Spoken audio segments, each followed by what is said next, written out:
Jal Jeevan mission പദ്ധതിയുമായി ബന്ധപ്പെട്ട പൊളിച്ചിട്ട റോഡുകൾ പുനർനിർമ്മിക്കാൻ വൈകുന്നതിനെതിരെ ഉദ്യോഗസ്ഥർക്ക് രൂക്ഷ വിമർശനം.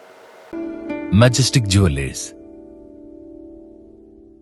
ജൽജീവൻ മിഷൻ പദ്ധതിയുമായി ബന്ധപ്പെട്ട് പൈപ്പിടാനായി പൊളിച്ച റോഡുകൾ മാസങ്ങൾ കഴിഞ്ഞിട്ടും പുനർനിർമ്മിക്കാൻ ഉദ്യോഗസ്ഥർ തയ്യാറാവാത്തതിലാണ് നഗരസഭയിൽ നടന്ന യോഗത്തിൽ ഉദ്യോഗസ്ഥർക്കെതിരെ രൂക്ഷ വിമർശനം ഉയർന്നത്.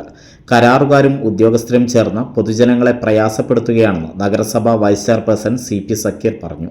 ഈ നിലപാട് തുടർന്നാൽ ഉദ്യോഗസ്ഥർക്കെതിരെ നിയമ നടപടിയുമായി മുന്നോട്ടു പോകുമെന്നും അദ്ദേഹം മുന്നറിയിപ്പ് നൽകി. കരാറുകാർക്ക് ഒരു വ്യവസ്ഥ വെച്ചിട്ടല്ലേ വർക്ക് കൊടുക്കുന്നത്. ഒരു പൈപ്പ് ഇടാൻ വേണ്ടി റോഡ് പൊട്ടിച്ചു കഴിഞ്ഞാൽ ആ കരാറുകാരൻ എന്ത് ചെയ്യണം? ആ പണിയോട് അനുബന്ധമായിട്ട് തന്നെ അത് ചെയ്യണം. മാസങ്ങൾ പിന്നിട്ടിട്ടും അത് പൊളിച്ചിട്ട് ചോദിക്കാനും പറയാൻ ആളില്ലാത്ത അവസ്ഥ.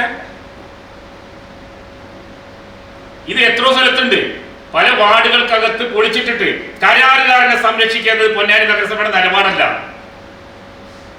ആ രീതിയിൽ പോകുമ്പോൾ നമ്മൾ വേറെ രീതിയിൽ ചിന്തിക്കേണ്ടി വരും. ബന്ധപ്പെട്ട ഉദ്യോഗസ്ഥര് അവരെ സപ്പോർട്ട് ചെയ്ത് കൊടുക്കുന്ന ആ രീതി ഉണ്ട് എന്ന സംശയത്തിലാണ് ഞങ്ങൾക്ക്. കാരണം സമയം നീളുമ്പോൾ അതിനനുസരിച്ച് ലാഭങ്ങൾ വേറെ ഉണ്ടാവാം. പക്ഷെ ഇവിടെ ഒരു വ്യവസ്ഥിതി, ഒരു കരാറിന്റെ അടിസ്ഥാനത്തിലാണ്, ഒരു അഗ്രിമെന്റിന്റെ അടിസ്ഥാനത്തിലാണ് ഈ കരാറുകാരന് വർക്ക് കൊടുക്കുന്നത്.